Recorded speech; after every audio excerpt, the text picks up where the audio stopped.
Imagine un matin où tout semble différent, où les portes des grands aéroports américains restent désespérément closes, où les terminaux autrefois débordants de vie ressemblent à des lieux abandonnés. Nous sommes en 2025, et quelque chose d'inattendu se manifeste dans le ciel, dans les halls, dans cette circulation immortalisée par les avions. Des milliers de vols annulés, des terminaux vidés, des compagnies aériennes arrêtant leur route, et une inquiétude grandissante, qui plane comme une ombre sur le secteur du transport aérien. Et vous n'êtes pas seul. Partout à travers le pays, on constate une désaffection inédite. Des aéroports qui autrefois resplendissaient par leur effervescence, deviennent peu à peu des silences assourdissants. Quelles forces silencieuses sont en train de remodeler la carte du voyage américain? Dans cette immersion, je vais vous dévoiler en détail les 10 aéroports qui subissent le plus cette vague de désertion, tout en explorant les raisons cachées derrière cette crise qui bouleverse tout un secteur. Commençons par le point d'entrée emblématique de la Floride, Miami International. Autrefois considéré comme le symbole de l'accueil touristique latino-américain, cet aéroport ressemble aujourd'hui à une ville fantôme.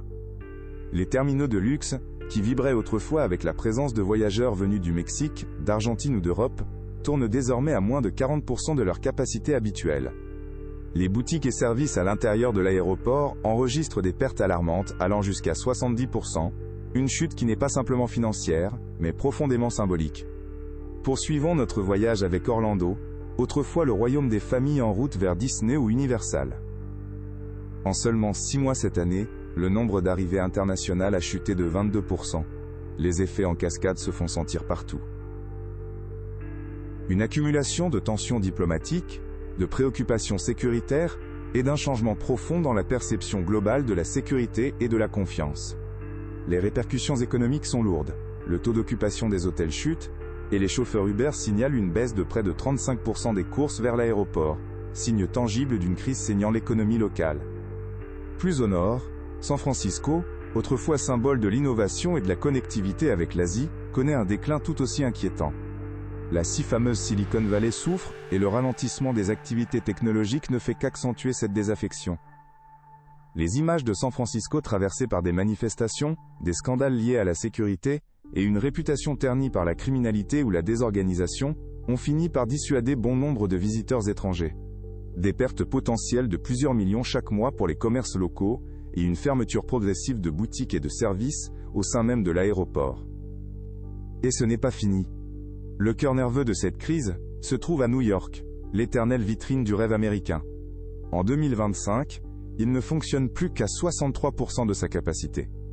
La plupart des routes intercontinentales, surtout vers l'Europe, sont réduites ou suspendues. Même les boutiques hors taxes, qui autrefois rapportaient gros, enregistrent une chute dramatique de 48% de ventes. L'ensemble de l'économie touristique new-yorkaise ressent cette crise. Les hôtels voient leur fréquentation chuter, Broadway se vide peu à peu, et la sécurité du transport ou la réputation des quartiers se détériore. En continuant notre tour, direction Los Angeles. Hollywood a toujours été le symbole de la glamour et du rêve américain, mais en 2025, le rêve commence à s'effacer. La cause ? La frustration mutuelle entre l'Amérique et ses partenaires.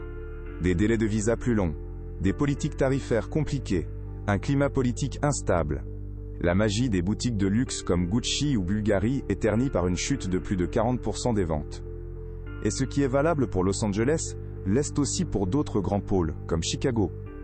La ville de l'oncle Sam, avec son aéroport O'Hare, l'un des plus grands du monde, ressent également la secousse. Les compagnies aériennes comme Lufthansa ou Air India réduisent leurs vols, certains services sont carrément arrêtés. La ville, qui dépendait autrefois de ses liens avec le monde entier, voit ses activités internationales diminuer et ses revenus économiques s'éroder. La capacité de maintien de l'attractivité américaine dans le domaine aéronautique est remise en question. Pourtant, en 2025, cette vision s'écroule aussi. La chute spectaculaire de 42% du nombre de touristes internationaux a mis à jour une réalité bien plus dure. Les vols en provenance d'Allemagne, du Japon ou du Royaume-Uni ont été suspendus et la vitalité économique locale vacille à son tour. Hôtels, restaurants, stations de ski, tout ce qui faisait vivre cette région se retrouve en difficulté, certains fermant leurs portes. Alors, qu'est-ce que tout cela signifie ? La réponse est simple, mais inquiétante.